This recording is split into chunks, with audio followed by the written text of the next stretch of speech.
All right, folks. So like I said, today we are going to go ahead and we're going to go through talk beating Outer Wilds, the DLC, so the expansion to Outer Wilds called Eye of the Echoes. Echoes of the Eye. I'm not dyslexic, you're dyslexic. Sometimes I worry about me, but we're just gonna we shall endure. But before I explain this one, what I really need to make sure I do is we do need to go through and at least fill you in enough on the original base game. I'm not gonna hopefully not spoil the original base game, but I do have to tell you enough about the base game for the context of the DLC to make sense. So in the base game, the whole game takes place in a solar system, not ours. And the primary planet of interest that is the most Earth-like is a planet called Timberhearth. And the people that live there, the Hearthians, are, I believe, four-eyed amphibian-type creatures that have become sentient over the millions of years that it takes for things to become sentient. And what you are on day one of your launch to join the NASA program, their space program that they call Outer Wilds. What makes your mission more important than any other mission before and why you're special, even though everyone else that has done the job knows their stuff more than you, is you were the first person equipped with a translator. And why this matters is in the solar system, there is ruins of an ancient alien species in all of the known areas that people have explored. And it has all sorts of inscriptions and writings, literature, tablets and stuff. And you get to be the first person to actually translate it. And so the big question about the game, the whole pivot, one of the main pivot points of the base game is this race of creatures known as the Nomai. Nobody knows where they came from. Nobody knows where they went. Any of it. And so there's just this huge history of like, were they originally from here? Were they always here? Did they leave? Did they die off? If they died off, what killed them? All these huge questions, all of which get answered. And the ones that I do have to explain is the fact that, speaking of the Nomai, what ends up happening for them, I forgot to flip screens. Nomai, there we go, bam, cool stuff like that. Ta-da! Perfectly well-oiled machine. The big questions become, like, who were they? And what were they doing? And what were all their relics and artifacts left behind? What was it all for? Hey, it's Amanda and Sam. Sam downloaded this game and is excited to play it. Then Sam should probably not listen to me right now. I'm just about to start spoiling the base game, but you can listen. Welcome in, good to see you. Happy New Year. So the Nomai, what ends up happening is you find out that the Nomai is actually a nomadic alien race. They have large space vessels. They call it the vessel. So I'm gonna go with vessel. They have space vessels, and what they do is they go out across the entire universe. They collect knowledge, they explore things, they come back every once in a while to create like a convoy, kind of like a reunion, and they share their information, they fly out. Well, what ends up happening is one day one of the ships picks up a signal in space. And what is so special and alarming about this signal is it comes out of the middle of nowhere. And when they try to track its origin and the date in which the signal is sent out, it actually predates the universe altogether, which makes them go, what? What is that? We gotta go now before we lose the signal. So without telling anybody where they're going, they immediately alter course and they launch and they go after the signal. The signal eventually becomes known as the Eye of the Universe, because this is what it looks like. And so they go full speed to the solar system, and what ends up happening, the solar system you play the game in, there's a few things that happen. Problem one is en route, something terrible happens to their ship, and it is completely destroyed and devastated. Emergency pods are launched out, and the Nomai have to kind of like rebuild from the ruins. Also, the other big piece that becomes a problem is as soon as they get in the solar system, the signal from the eye stops. And so there becomes a lot of like mythology and lore, even religion around the eye. And so big, great questions of like, Was the eye signaling to them? Was the eye sentient? Was it evil? Was it luring them? Did it bring them to their ruin? Like, what were all the purposes? And so they spent a long time trying to figure out what the eye was, where the eye was, if they could find the eye, if they could reach it, what that would mean. And that's really the thing is the Nomai die off 200, I think it's 250,000 years rounded. 250, I think it's 248,000, like 71. I'm curious how close I was years ago. And you still don't know why, but all their technology is still left behind. And 250,000 years later, your species has evolved enough to start to pick at those questions. The other major question that becomes very startling in this game is 22 minutes into the game, the sun blows up. That's a bummer. Not only does it blow up, but then everything rewinds 22 minutes back, and you wake up again at the same campfire you started at 22 minutes prior. And then 22 minutes later, blows up again. Rewind, blow up, rewind. No. Live, die, repeat. You know, that kind of thing. And so a lot of the game is, why is it doing that? Can we stop it? Can we survive it? And the problem about that mechanic is it still comes into play during the DLC.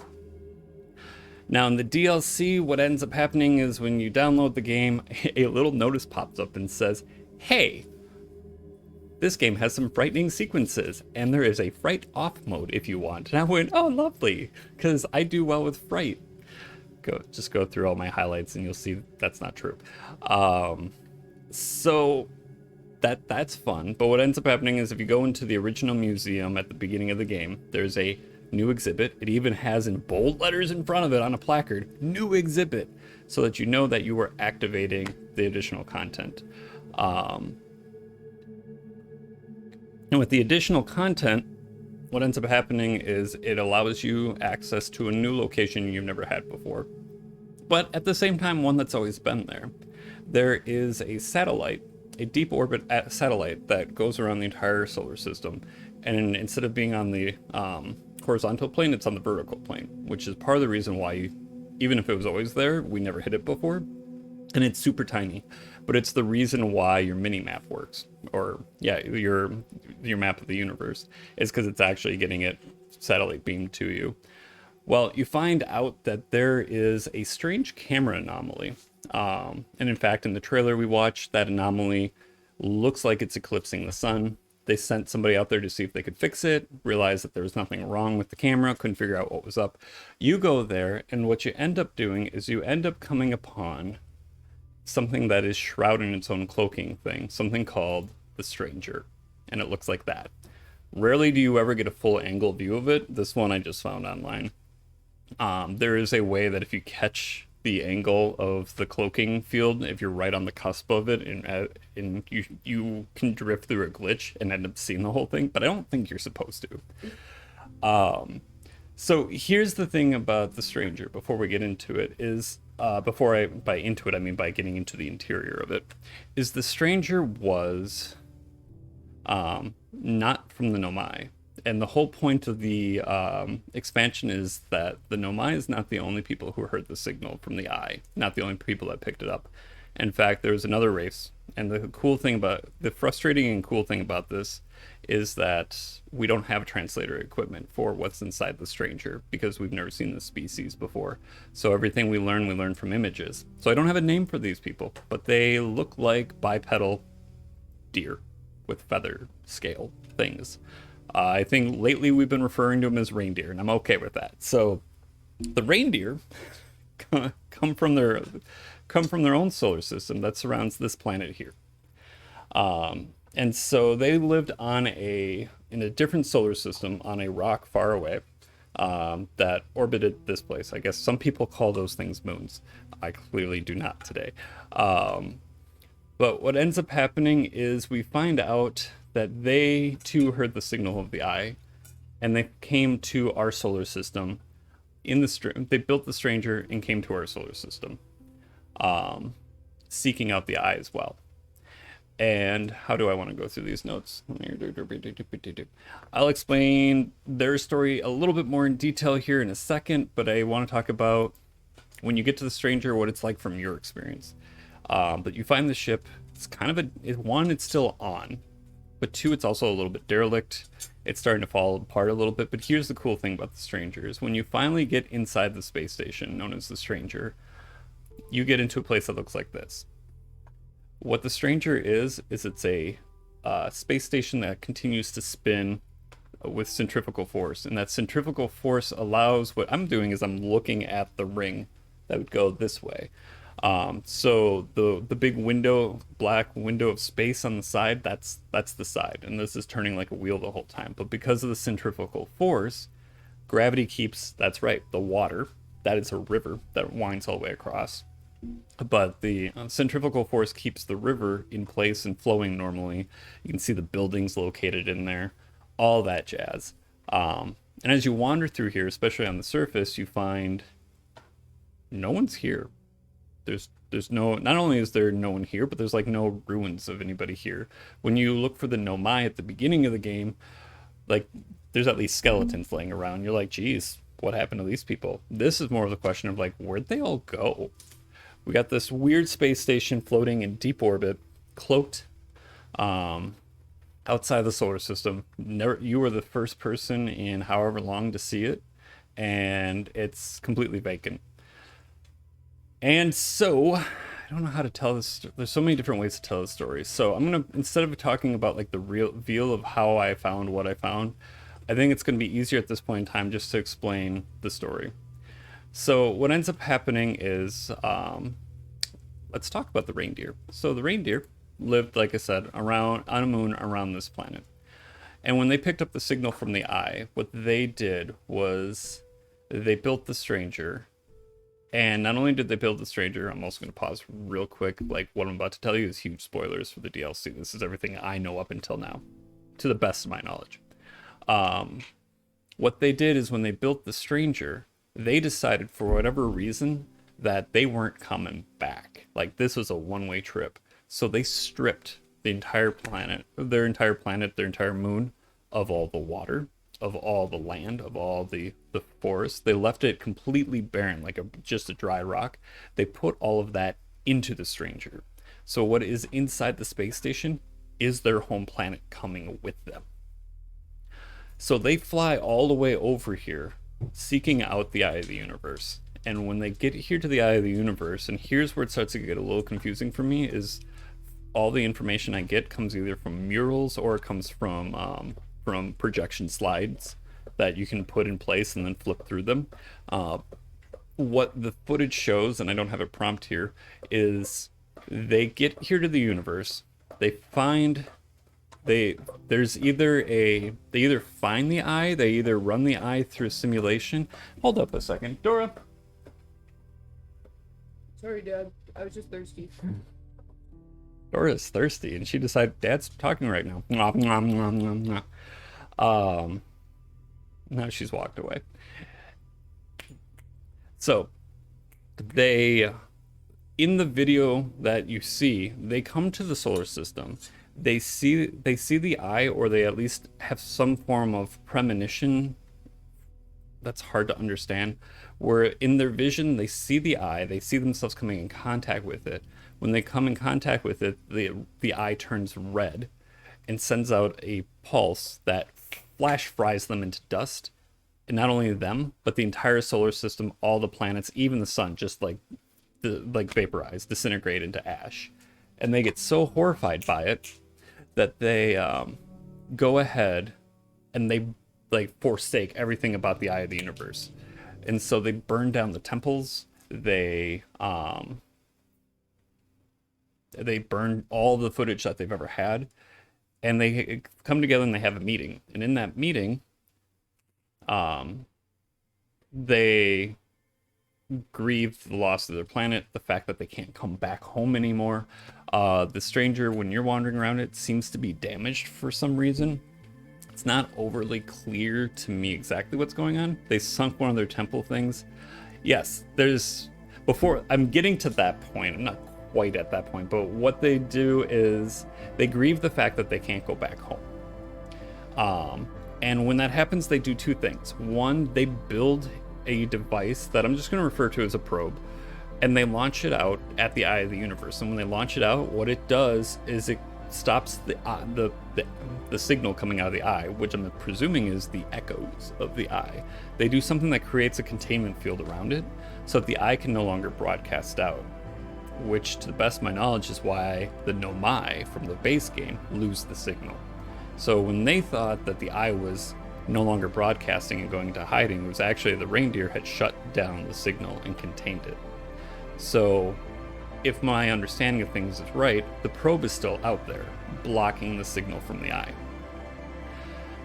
But knowing that they couldn't go back home, they... Ooh, connections, right? Starting to tie it together. And that's actually important for me when I try to conceptualize what the end game of this game looks like. But what they do is, not only do they send out the probe that contains the signal from the eye, they then, either the equipment connected to the probe has broken over time, or they deliberately destroyed it so that you couldn't undo what they did. The other thing that they do is they realize that they can't go back home, and it saddens them, and they're trapped here in this solar system. So what they do is they essentially create the Matrix. They create a simulation for themselves, where they all go into simulation rooms around a green hearth, a green fire brazier, and as long as they're within a certain range of it, they can activate their artifacts that are basically like green lanterns. And when they go to sleep, the lantern lights up because their consciousness, it's kind of like their soul flame, really. And then they get projected, and their consciousness gets projected into the simulation. So they set this up, and part of what they do is setting this up. Not only do they set this up, not only do the people go into the simulations and they go into a stasis where their minds are now back in the solar system, they also build something, and it looks like this. I refer to it as the vault. It is a huge wooden sarcophagus looking thing with 3 glowing bindings. Whatever's inside, they seal it. They put the 3 bindings around it. They build what basically looks like a diver's bell around it, and they, as Rukov mentioned, they sink it into the river. Because they don't want nobody getting to it for whatever reason. So whatever it was, they want to make sure that it was as secure as they could make it. When they all go back into the stasis rooms, the river contained on the station. Yes. Where else are they going to put it? Out in space. Well, there's the problem of I don't know what's in it. That's kind of one of the big last questions we have. So the other thing, just lost my groove on here. It's okay. Every once in a while, somebody challenges me like, that seems like it's stupid. I'm like, I didn't write the story. I do that a lot. You're like, why would they do that? Why are you challenging me? Go talk to Annapurna about it. But they build this thing, whatever's inside, we don't know. They sink it, and they put these glowing chains about it. The weird thing is, and I'll come back to this a little bit later, is the glowing chains, to the best of my knowledge, for whatever reasons, not only are the other people's consciousnesses projected into the Matrix, but the simulation, I'll call it the simulation, but so is I was going to call it sarcophagus, so is the vault. It also, with its glowing chains, has been projected into the simulation as well. So you can see it in both locations, I think. Sorry, but you threw up the Emperor's Groove. Sorry! You were saying? Cusco! Alright. So that is where things stand. Now, what makes this rather odd, and I'm going to go back to the picture of the stranger, is when you get there, you find that they've been in stasis. Theoretically, if you think about the timing, if they're the ones who shut down the eye, it means they shut down the eye in the time it took before the Nomai found the signal and got there. And that means that they were probably in stasis before the Nomai even showed up. I don't know that for fact, but that would make sense in the timeline. That was 250,000 years ago. They're all dead. But the weird thing is when you go into there and you finally find the simulation rooms, the stasis chambers, they are all dead. They're all propped upright in little alcoves around the circular room, and their corpses are still holding their lanterns and stuff. And the reason for this is the moment the lantern lights, that's their consciousness having been pulled out of their body and into the lantern. If that light was ever to go out, they would actually die. But until then, they are always in the simulation. So these people have been in the simulation for 250,000 years now by the time you show up. And then once you get your own lantern, you walk in there and go, cool, I can go to sleep too. Then boom, you get to make it to the simulation as well. So that kind of brings me to where we are now, where the question becomes like, now what? Because I've gone through the simulation, I've gone into the simulation, I've found the people, I found them dead, I have found their sentient beings still alive, in the simulation itself. Problem is, they will come after you. They will attack you, mad reindeer, and they will blow out your lantern while I scream like an idiot. Go back, watch the clips, you'll see what I'm talking about. And when they blow out the lantern, I wake up back in the chamber because I still have a body to go back to. They don't, because they're dead. And this becomes important because when we come back to the inside of here, when we come inside the stranger and we think about the sequence, Outer Wilds sequence is all still designed on the fact that 22 minutes later the sun blows up and everything rewinds on me regardless. So because of the way the original game was designed, is different things are happening on each one of the planets in that 22-minute cycle. There are key moments that are occurring. The same goes with Inside the Stranger, is there is a sequence of events that continues to happen over and over again, every sequence with the Stranger. And that is probably going to be the answer to my riddle. So, the first thing that will end up happening is there seems to be a power flux. As the solar fans reopen to recharge the station. When that flux happens, the lights all flicker and stuff, and the doors into the station no longer work. One of the next things that happens is the dam slowly starts to break. And when it finally gives out, it floods out everything. And it even floods out the first chamber, the first of the simulation rooms. And when it does, if you are in the simulation, you hear the cries of everybody there as their lanterns get burnt out and they just vaporize. Or not vaporize, but disconnect. There we go. If you're in that chamber with them when it floods, your lantern goes out too, but then you just wake up underwater. Fortunately, I wear a spacesuit when I go to bed, so I don't drown or anything. That I wasn't ready for that. I made it funny and I thought it was funny. But I come to this point now where I'm really confused about, like, what is the end game? And I think the end game all really revolves around the vault. Because I don't know. The things that get me hung up are when we think about what the end game has to look like. On one end, we have to figure out what would be a worthwhile thing for us to be doing 250,000 years later that matters with the stranger. And the other thing that's important is it has to tie into the base game in some way, because the sun's going to blow up in 22 minutes regardless. We know from beating the original game that if you outlive if you turn off because of the rewind and you survive, you live long enough to see the heat death of the universe. If you don't turn it off, in 22 minutes everything resets on you because the rewind occurs. So even if you save them completely, and whatever that means, you can be satisfied for like 3 more minutes, and then you go right back to where you left off. So there's a bit of an enigma for me of like, I don't know what the ending is.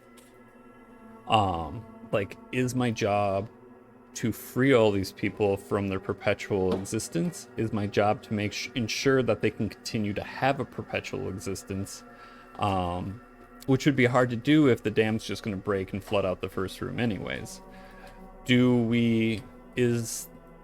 Does this game have to do with shutting down the probe, finding the probe? And then for each one of these things, my questions become, how does this affect the main game? Why does it matter if we're at the end of the universe as is anyway? So like all these questions I don't have answers for. And just to find out the answers of their story isn't a satisfying ending enough as is. Ending as is. We, and by me, I mean me and the expected audience that agrees with me. We want a satisfying ending that lasts, right? Because otherwise, if there's no legacy from our actions, if there's nothing that carries on, there's really no point, right? So otherwise, all we do is we go, wow, that's a sad story. Wow, that's what's inside the vault. Well, see you later. And that's not a satisfying ending. So the question becomes, what is the purpose? What's the point? What's the end game? The base game, I could look at a player, I could go into somebody else's stream who's stuck, and I can look at them and say like, okay, walk me through your thought process. What do you think you're trying to do? And also, what do you think the end game is? Are you trying to get to the eye? Are you trying to stop the sun from blowing up? Are you trying to, like, those are big questions to ask. But whatever is happening in this one, the question is, what do you think you're trying to do? And does that fit inside the end game, inside the base game of Outer Wilds? And that's the only answer I possibly have is maybe my job is to find the probe in space and shut it down so that the echoes of the eyes can continue to broadcast back out, and then no other Nomai can find the system again. That's the only end game I can conceive. So either one, I figured it out, and we just gotta prove that, or it's got a completely different ending that's gonna blow my mind, and I'm also gonna be satisfied with that too. If this game ends like a wet fart, that's gonna be a bummer, but Annapurna has yet to let me know. 12 minutes was an interesting ending. Outer Wilds has yet to let me down, although Annapurna made the pathless too, and that was satisfying as well. So before we hit the top of the hour, let me explain where I'm at and what I'm doing, because I can't tell you what I think the end game is outside of that speculation I gave you, but I can tell you the pieces I'm stuck on, and I can tell you what I'm trying to do.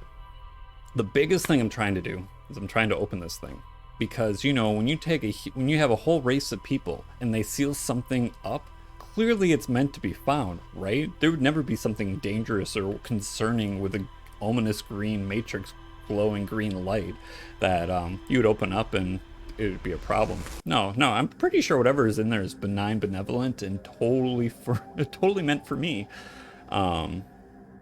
Whatever it is, though, it is important enough that the species decided that 1, it couldn't be destroyed, 2, it needed to be kept, 3, it needed to be kept away from everyone else. And so if we go with the theory that it has something to do, the game has something to do with the probe, this might have something to do with me being able to find the probe.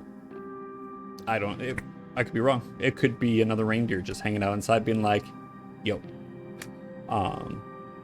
And so here's the trick I'm running into, is to break the bonds, there is a code associated with each one of them. When you get to this location in the simulation where you find the vault, there are 3 coding systems, and each code, you spin the lock. Theoretically, you punch the code in, and it gains you access to the lever that shuts off that binding.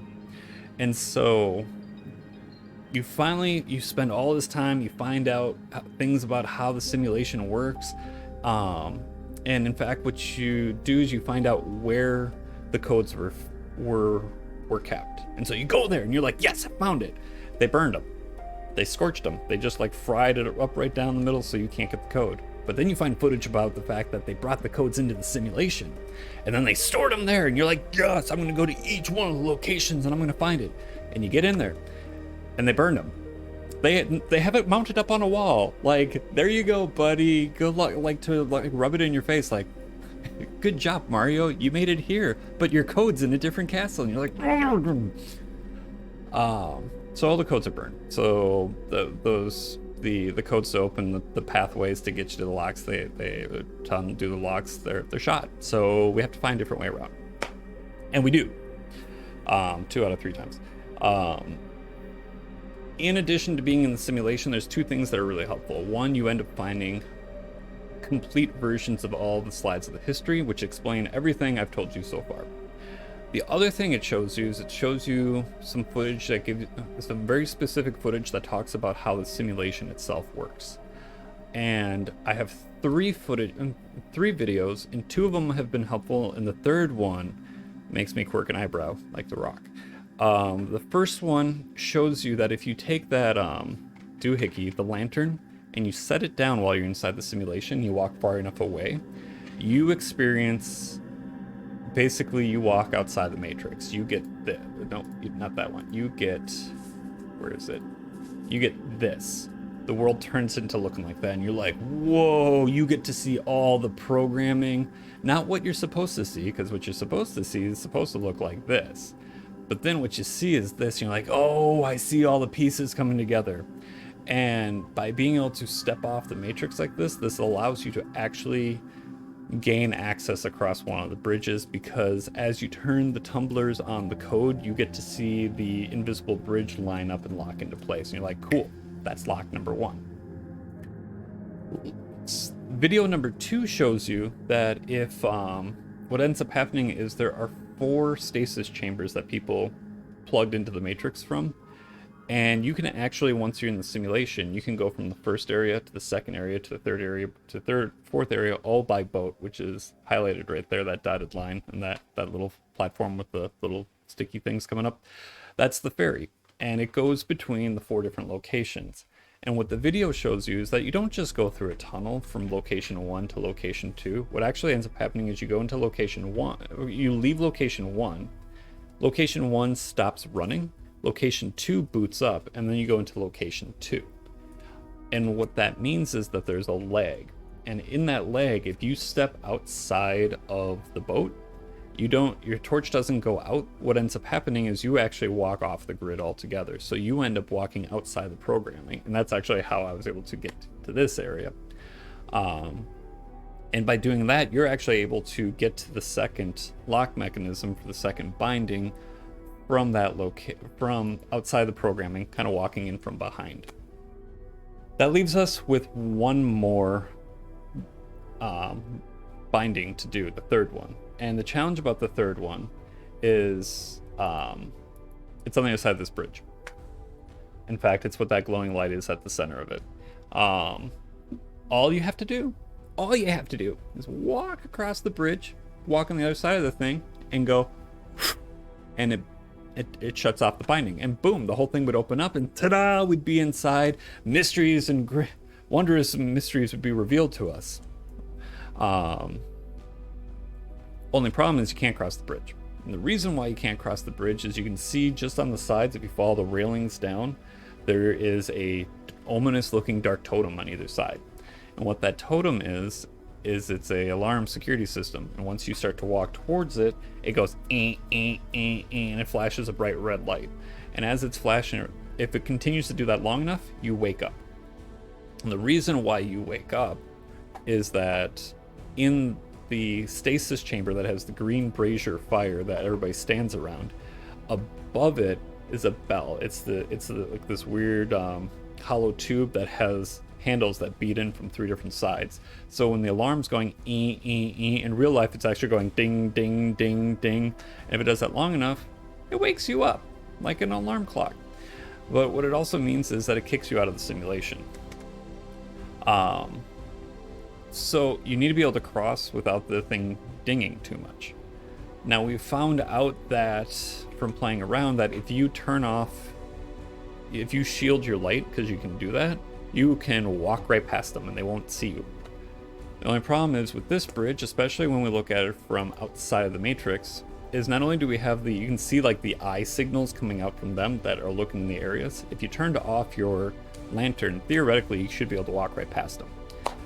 But then we have like the beam from the heavens is the other problem, and it shines down, and it's what's actually lighting up the bridge itself. So if I was to walk any further forward and turn off my lamp, the totems stop going off. But the moment I walk into the light, the totems go off again. So there needs to be a way to get across the bridge. Now the challenge I run into is the last footage video that I have. It shows me the last slide about the Matrix shows me that if a person, the bell goes off, it wakes up a living person because their like organic brain hears and receives the signal and it wakes them up. A dead person doesn't have a body that they're connected to, so the brain doesn't pick up the signal. So even though the alarm goes off, they don't wake up. They stay in the simulation. So part of me is like, am I supposed to die physically in the real world so that my simulation can walk across the bridge and not be woken up? And then it sucks that I died, but the nice thing is 22 minutes later, everything resets, but I already learned what I needed to learn because I was able to open the vault and see what was inside. What's that place called? What place called? At the end of the bridge. Nothing. Oh. The place, so Kyle Waggles, you ask a good question. If you look at this picture, what you're seeing is you can see there's a landmass on the right side and there's a landmass on the left side. The next two pictures I'm going to show you that I'm going to go back to are from the landmass on the right side. The first one is this bridge. So the bridge where I took the picture from is on the right side. The totems are on the left side. So let me go back to it. So the ones that look like two glowing creatures staring at the bridge, those are the totems that you see in the picture. And my picture, I would have been standing on the far right side, on the other side of the bridge. Behind me, so if I'm on the bridge here, and if I was to immediately turn around, I'd be looking dead at this thing. So the thing is, you have to cross 3 different bridges to get to, and I'm standing on a 3rd bridge, and that ferry is the 2nd bridge, and then that security system is the 1st bridge. I've been able to cross the first 2 bridges. It's that 3rd bridge I can't cross, which is why I can't break the 3rd chain. So I have 2 theories about how to get across it. Theory 1 is there has to be some way to not be alive and woken up by the bell. And I have 2 ideas around that. Either 1, I need to find a way for my body to be dead when I enter the thingy. I don't know how to do that. I don't know how to unalive myself while next to the brazier. Yes, I do. Yes, I do. Oh, we got a plan. Okay, I'm gonna finish my train of thought as if that didn't cross my mind. Option 2 is I swear there was a location, and I feel like I remember where it was, that may have had a additional brazier just chilling that wasn't a stasis chamber, but it was a burning brazier nonetheless. And I don't think it had a bell with it. So if I can go back to that room, I'm about 70% sure that there is not a brazier there, but I was going to go there anyways and check. My 3rd theory was, as I was explaining about the stranger itself and how the 22-minute cycle has a moment where the entire system has a electrical flux as the fans start to open. I was curious if that electrical flux would be enough to shut down the security system and that beam from up above long enough for me to cross. So I'm still going to try those ideas, but it just occurred to me how to do it. And let me explain what that is. So the way to get across, again, in that footage that they show you, that the bell would wake up a person who is alive, but it would not wake up a person who's dead. A second video that goes with that is they show a video of getting people set up into the stasis chamber, and one of the people they try to get set up in the stasis chamber was an old person. And he walks into the spot, and he hadn't gotten into position and gone into the simulation, and he keels over and dies. But he was within the range of the brazier, so that when he died and his soul left his body, instead of falling asleep and his soul going into the activating the lantern with his soul flame, the fact that he died, his soul went into the lantern regardless, and his body was no longer needed. So this is why I know that as long as I die near a brazier, that I should, as long as I'm holding an artifact with me, if I die near a brazier, I should be able to still go into the simulation. I don't know why it took me until now to realize that if I just stand on the brazier and burn myself to death, I should just enter the simulation. So... Vivid. Hmm? Vivid. Vivid. Gonna go up in green flame, just like the Wicked Witch of the West. So that's my plan, I guess. I want to explore the other ideas anyways, just to see what was going on with them. But that's what we're gonna do. Also, mild curiosity, but not as important. I want to find out where this room is. This comes up in one of the videos, and I think I know where it is, but I want to locate this room nonetheless. This is, as far as one of the slideshows, this is where they created the program altogether. So, as we go through this game, I will continue to speculate with you all what I think is going on, what my train of thought is, but we're going to jump into this here pretty super quick. Man. Okay, cool. So, the other key thing I want to talk about, and I'll try to keep this short so that I'm close to at the top of the hour, is the stranger itself is, again, coming to this end game. My guess of what happens is I have to open the vault in the simulation room so that I can disconnect it and bring it back to the real world, open it in the real world, enter it from there, because whatever is in it, I feel like needs to be used in the real world. I don't think this game could be beaten in the simulation itself, whatever the end game is, especially if it involves the probe. The other reason why I think we need to come back into the real world is there is a way to leave the station. There's two different ways to leave the station after the doors have stopped working. There's two bypasses. One's a hull breach. The other is an elevator that actually comes straight down into the hangar. And I've always had this burning question for myself about the elevator of, why does it matter to be able to leave the stranger again? Unless there's a point to doing it, if I have to go into the stranger for something and then leave. So all of these beg the question of, do I need to come to the stranger, get whatever it is from the vault, and then leave the stranger again? Or do I need to do something outside of the vault or outside of the stranger, say shut down the rewind at a place called the ATP, and then enter the stranger later after the doors have been shut down? All these are possible things. So, and that would help tie the game to the physical reality of the base game. That's why I'm thinking the locks need to be broken in the simulation. The vault needs to be open from the real world afterwards. But that wouldn't work if I killed myself. You know what? We're just going to figure it out. We're going to go in. We're going to see what happens. Do it. I mean, what's the worst that could happen? Don't answer that. So, okay,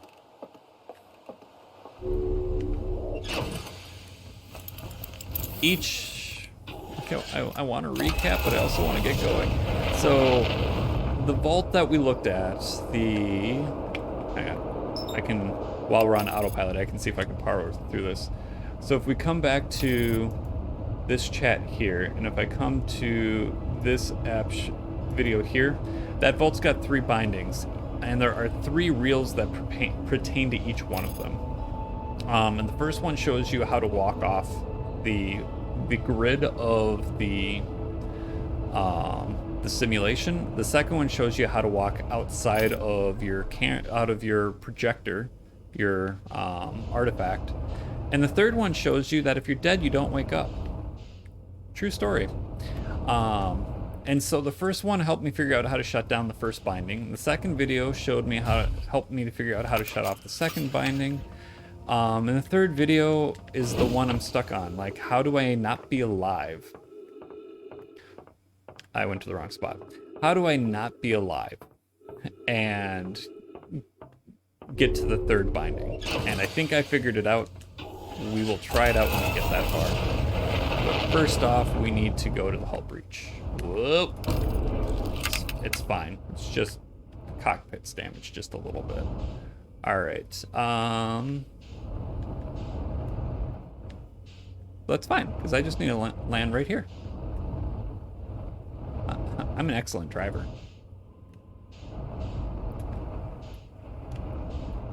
There. Easy does it. Easy. See, there's the hull breach. All right, cool.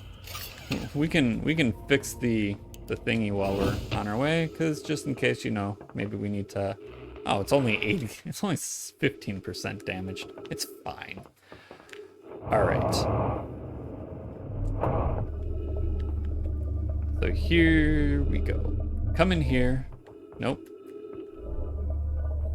For anybody who's beaten the game and you're looking for something really fun to do, here's an artifact. So that's what we need to go into the simulation. If anybody wants a lot of fun, you can go grab one of these prototype artifacts and try those instead.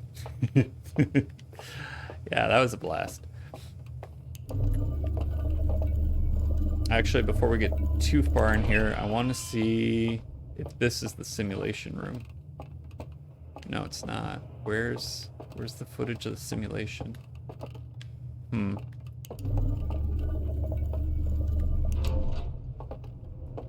This isn't it either. There's a simulation room in the footage. I just don't know where that room is. So that you can see what I'm kind of doing, not a whole lot. Let me go back to that other screen I was showing. Is one of my last little, not speculations, but curiosities, is this room is in one of the footages. And I haven't seen that room, to the best of my knowledge. Or if I have, I just wanted to be able to contextualize where it is, because this is the room they created the program, the Matrix. And it doesn't look like it's any of these, unless it's the one that got blown up. But anyways, we're gonna keep going, and we will figure it out as we go. All right, so we go, I mean, unless it's up here, but I don't think it's up here. I think this is an observation level again. Yep, observation levels. All right, so we're gonna go this way. We're gonna enter the simulation.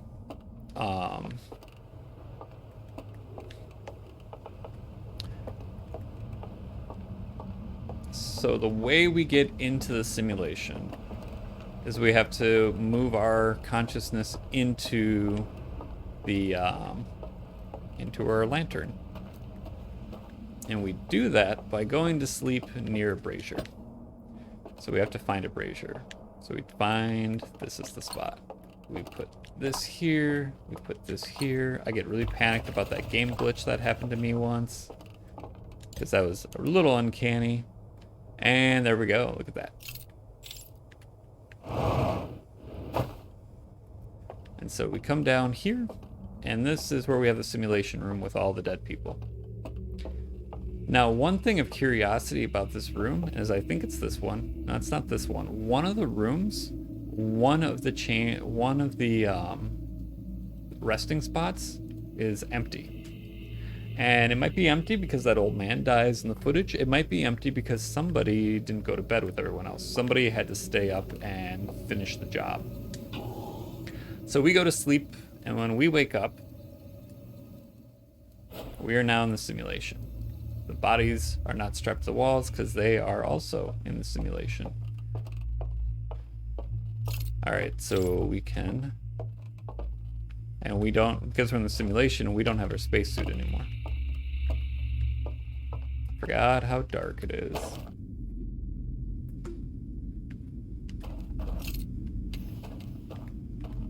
All right. And one thing we learned from walking outside of the influence of the camera, or not the camera, of the lantern. The lantern is what's projecting the simulation. if I was to walk outside of the influence of it, we would, if I was to walk outside the influence of it, the simulation would reveal itself to be a program. Just for demonstration purposes, show you what that means. If I come far enough away from it, look at this. We are in the Matrix. That bridge right there, if you were to go there, you'd see that that bridge is actually invisible. Same is true of the bridge we just crossed. It's invisible, you can't see it. My controller just shook, which means a thing.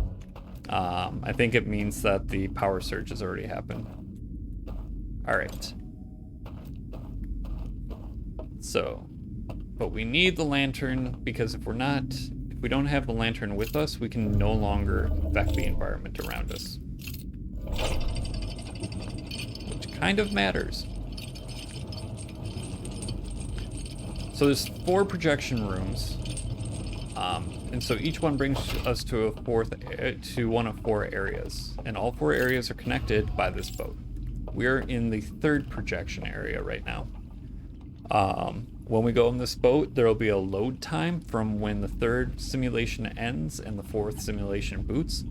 During that time period is my opportunity to walk off of this boat and step outside of the simulation. So, to know that we walked out, we just wait this way and we wait for the lights to go out. And the lights went out, now we're walking off of it. Meow. In real life, you just die. So here's what you're talking about, Rukov. And if I put down my thing and I walk in a direction, here's what we got. Each one of the 4 areas has a special area you can get to.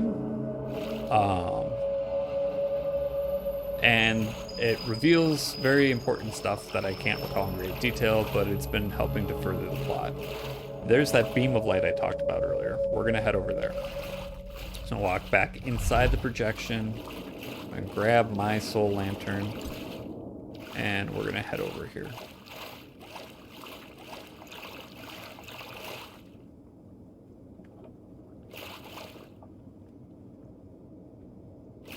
You hear the clicking noise too, right? It's not just me. Isn't that Dora's voice? Oh, is it? Oh, it is. She was clicking. Oh, it is Dora. Okay. So we can get to one of them from here. And you can see this is the one that will... Let me just... Seeing how we're not going to be able to do this sequence, let me just show you. So if I get on here and I float across, we'll get over here to this big mass. The way you're supposed to enter here... I did not hear clicking. It's my dog's chomps. The way you're supposed to get over here is you were supposed to get here through a elevator that I'm not near. So now that I'm in this area, I can better explain what... Yeah, there we go. What all's going on. And then we'll be all caught up to speed, because I don't think I can do the bindings on this sequence, because I missed my timing on something. But that's okay. It's good to get the context again. All right, so to rotate this, there is a thing that should be coming from up in the heavens. That is the, there it is. So if I go into the simulation from the 4th area, which is actually inside the bell that we were in at the end of last time, it'll bring me down here. And down here, what we get is we get this room, this poorly lit room that has that vault I've been talking about this whole time. It's got 3 magical bindings to it. Each one, to shut it down, you have to have a code to open the door and to get across to be able to hit each one of those lantern things and shut it off. So the first one, seeing how we already walked off the grid and we were able to come at it from the other side, so we were able to access the boat, what we would do is we would come across here, like so. And then we just go extinguish. You watch the second binding breaks off. So that's 1.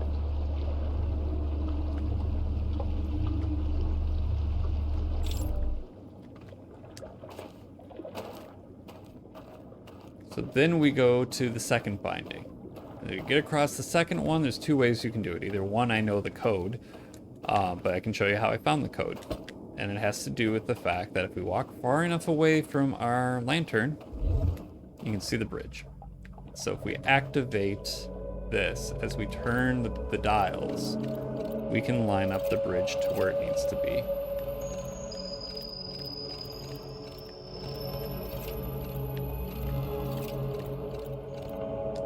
And that's how we get across the second bridge. But again, we can't affect the environment unless we have the lantern with us, so this needs to come with us. But now the code's put in place, we can walk across the bridge.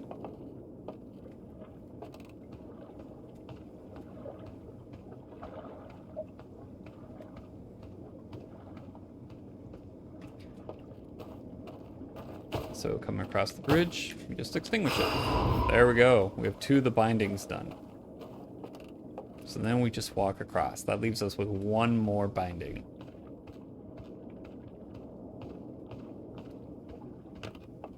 Now, as it stands right now, this doesn't open any more than it already does. So if I rotate this, rotate it, and keep rotating it, it won't open anything more than it already is. That's as far open as it gets.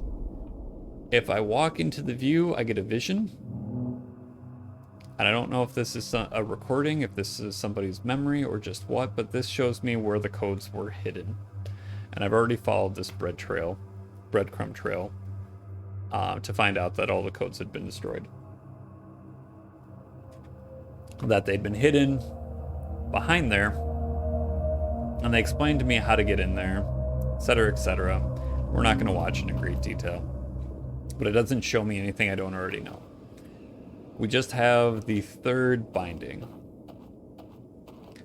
And so here's where we have the 3rd binding. Is if I start to come across the bridge, those things start beeping. That's a problem. Because if they beep too long, I wake up. So we do this. We shut this off and walk across the bridge. Look, they're not alerted until I walk into this obnoxiously positioned ball of light. And then now they start blinking. And they're like, ee.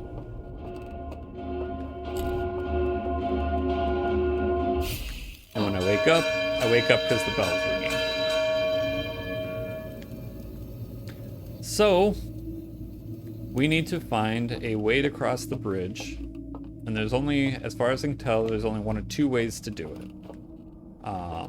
One way is probably the way that's going to work, and the other way is the way that I pictured working, never tried out. So, seeing how we only have enough time to do one of those right now, we're actually going to do the one that I think is going to work, because I can't do the other one right now. I need to get over there. We need a boat. That's what we need.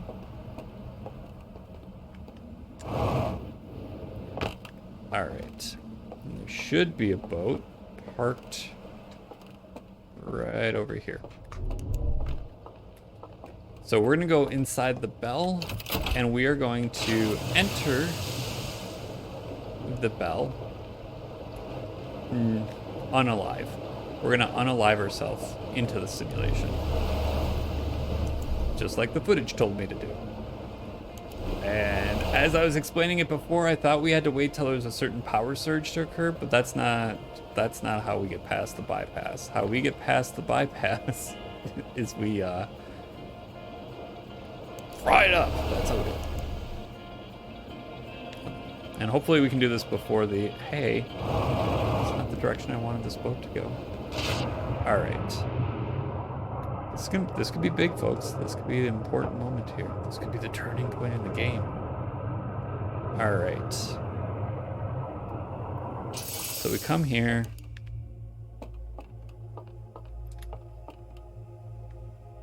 So let's test my theory. We'll try the before and the after. You can see yeah, in the simulation, they're both here. Actually, oh, that's really cool. Is it means that the bindings are snapping off in the real world too. All right.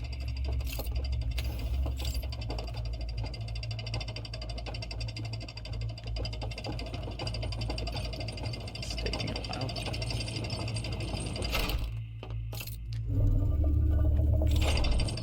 So, if my hypothesis is right, coming here and trying to cross the bridge, I'm gonna send this thing back up to save myself time.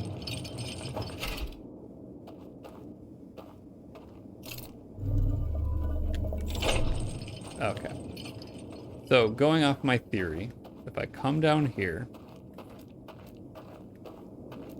I've got one binding left.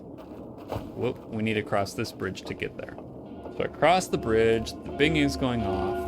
Because I'm alive, it's gonna wake me up in front of the bell, right in front of this. One binding's on the ground, two bindings on the ground. Let's try this. Boy, this is getting warm. Vitals are low.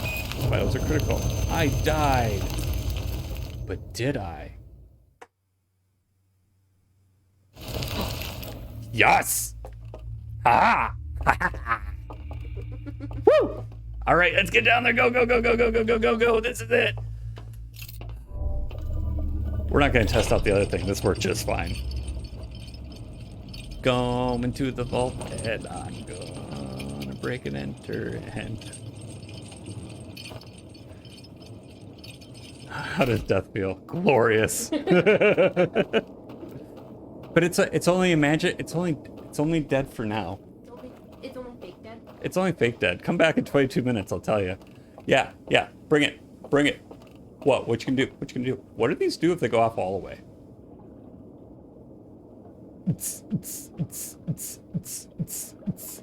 Nothing. See that? That's how it feels. All right. I'm turning up my game volume. Feeling good. Feeling good. Yes.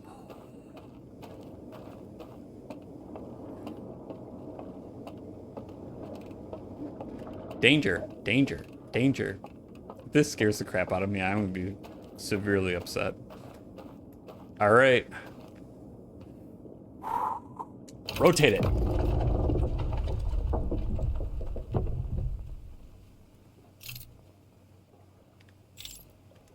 Rotate it again. Why is it painfully dark in there? Oh, come on. I don't like dark spaces.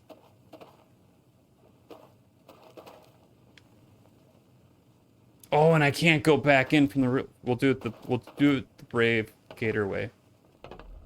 My head down like a wimp. This is where we hear a scream of a creature. Ooh, minion, idea.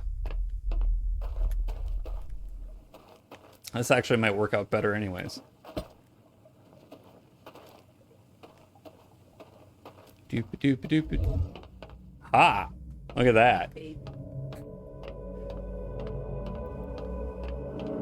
that a slide? Well, it does look well lit over there. Fine, we'll go get it. Ugh.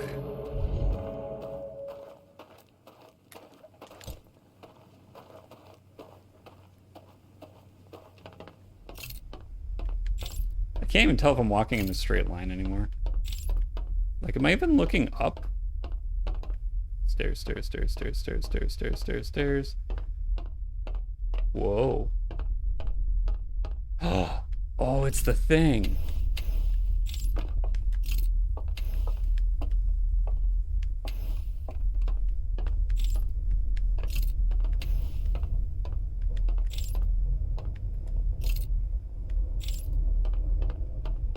What are we looking at?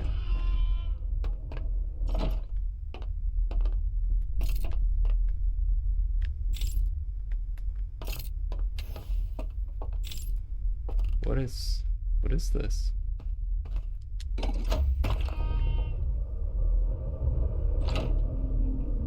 Oh, weird.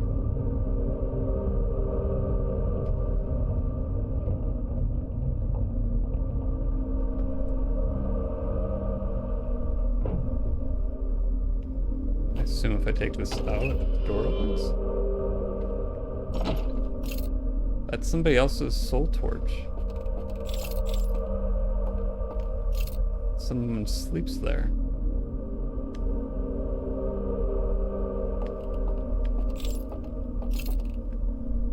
Why is... Oh my god!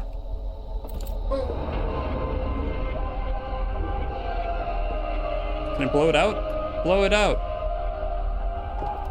Hello? Can we... Hello? Talk to the prisoner. Oh, you were... Oh, okay. Thoughts, brains. Let's just experience the thing. Who are you? It's about what I thought you'd say.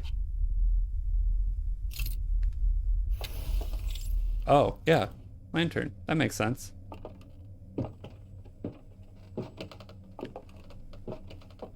Oh, you're gonna show me, oh. What are you, shine that in my face. Do it, put it in my face. Let's do this. Oh, it's the full vault story.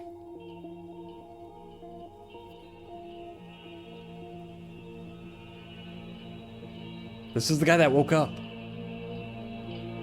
Told you there's a reason there's one missing. Oh, and he destroys it.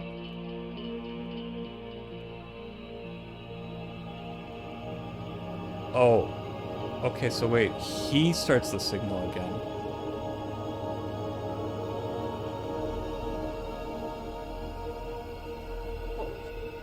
Oh, okay.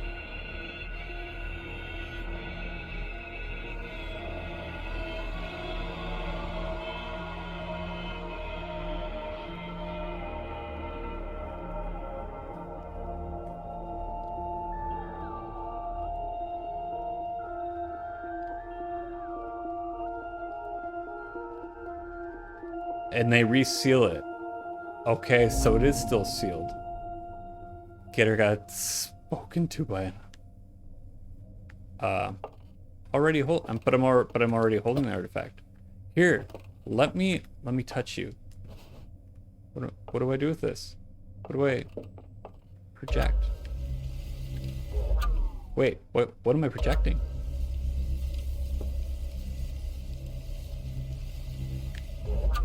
Hang on. Oh no, okay. So you give me...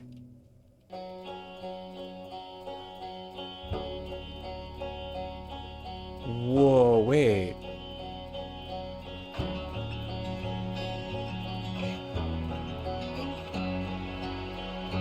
Okay. So this is explaining everything I already know.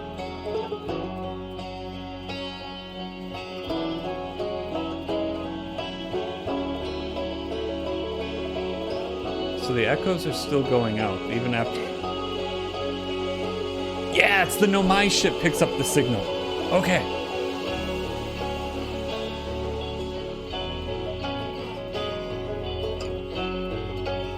And then they go into warp. Are they gonna actually show the ship getting... Oh.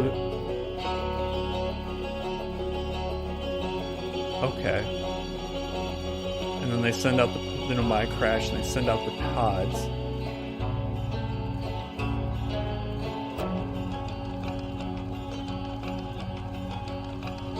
Nomai build their societies.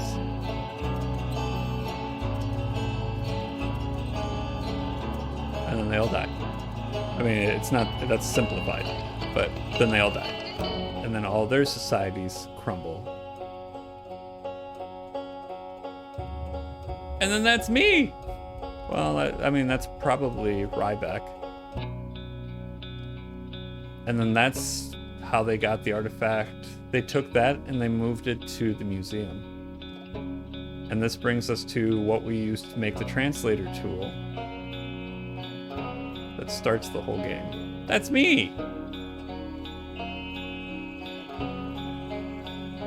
I'm telling him my story. Aww.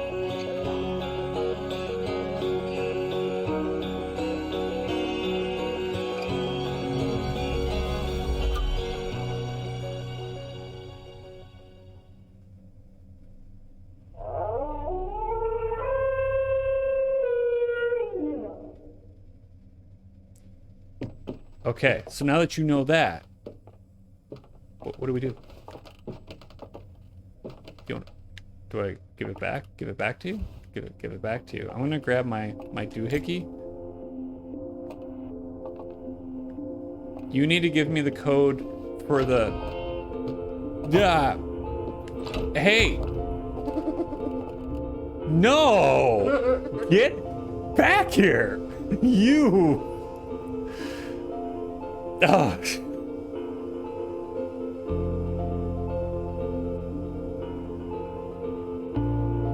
Chad, I think I was supposed to follow him. Is he just leaving? Hey! Hey! Hey! I mean, I know the elevator's coming back down. This is funnier. Get back here! I mean, there's only one way he could go, right? Problem is, both of us are dead.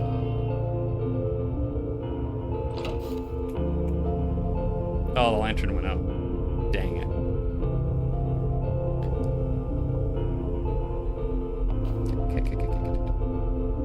Maybe he's being a pro and he's waiting for us. Oh, he's gonna show me the thing he threw the. No, he's not. He left. Dude.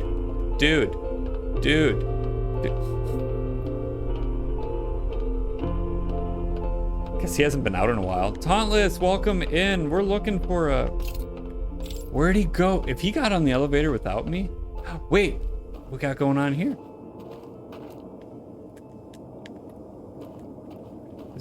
His footsteps follow this way. Oh, he killed. Aww.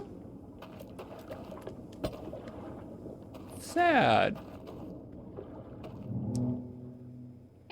Tauntless, welcome in.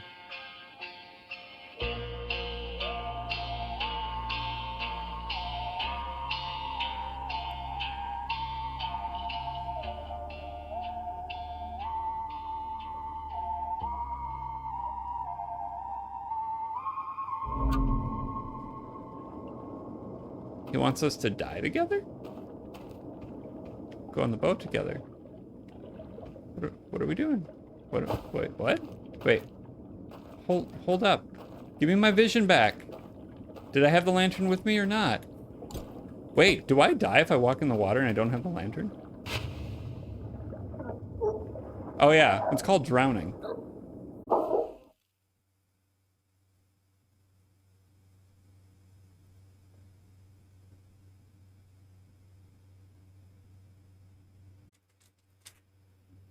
So I have to pee. You Don't do anything cool until I come back. I have to repeat what I was doing and get back to where I was, because I need to not fall behind him and not be rushed. So we come over here and we're like, what's this?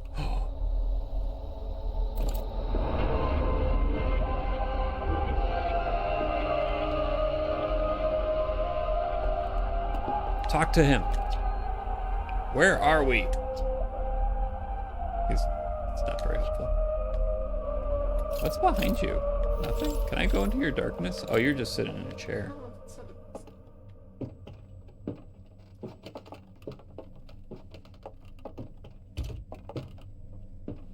So then he activates this so that we can see his memory.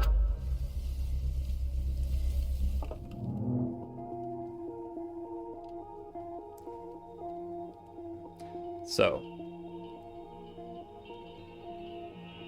for whatever reason, he wakes up from his slumbering. Everyone else is still asleep. He goes to the probe that they activated to turn off to conceal the echoes of the eye. The signal goes out from the eye. And here's the key piece, is he turned the signal back on. And everybody found out. And he got in trouble for it. And they locked him up, prisoner of war, into this thing. And they sunk him down. It's a good thing another person didn't do this, because that's a lot of resources for one guy. And they reactivate the probe. But what we're going to find out either in this video or a future one is that the signal still went out.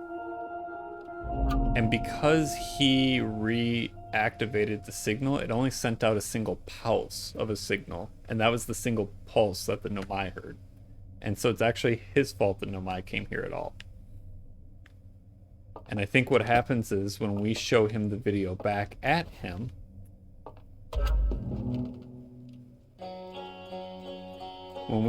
because this is actually me. When we show the video back at him, what he gets to learn is that, hey, you're dead. And your prosperous land has long since decayed. The stranger's been here for 250,000 years. And the stranger's just been sitting here the whole time. But as we zoom out, the point that my guy's making is that signal still went out after you shut it off. And just to make you feel bad, here's what happened. Somebody heard it.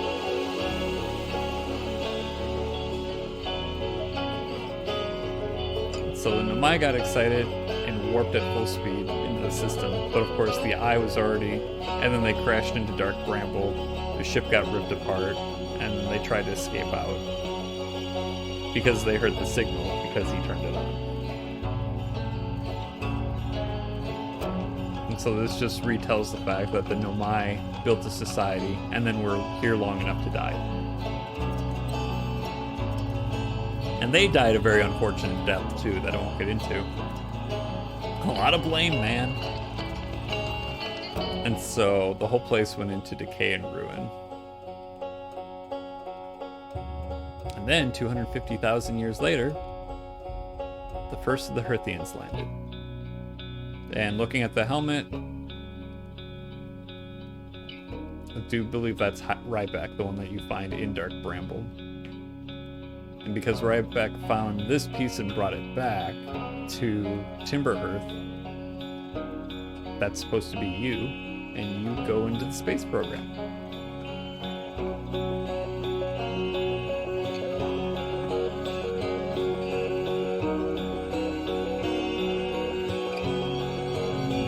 Which brings us to now.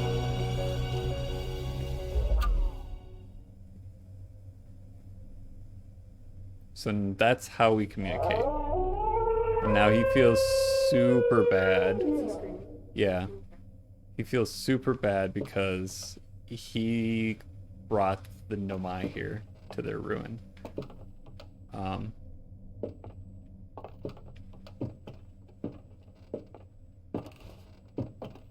You want the thing back. Give him the vision torch. Then he bows to me. And I'm gonna just... Oh, I'm not supposed to be able to follow him. No, come back. Okay.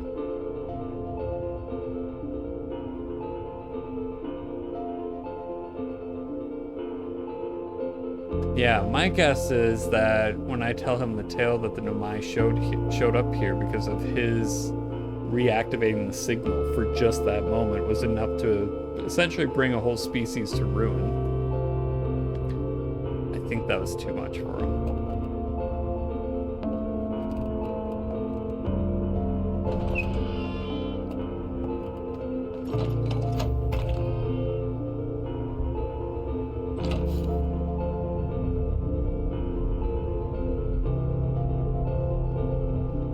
So you don't have sound or anything? This music's really sad. I'm okay. So then we take the artifact with us, and we try to catch up with him, but we can't because he's already gone. And that's the whole point of it, is he's... Aw, Oh, so he's been in prison this whole time. He's only been able to use a telescope to re-experience his home world.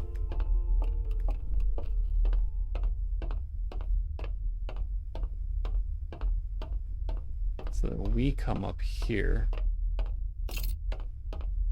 I'm just going to use your camera because you can see better. There we go. And he's gone. All he's left behind is this thing. So now we get the question of, like, what does this all mean? Shows him with his telescope and me. Help him push the boat out.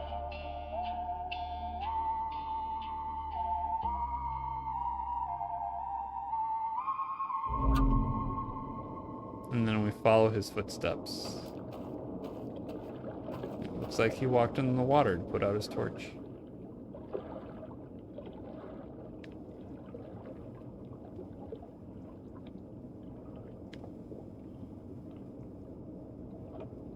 I'm sad.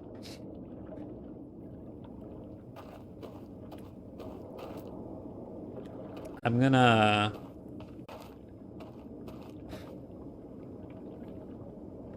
There we go.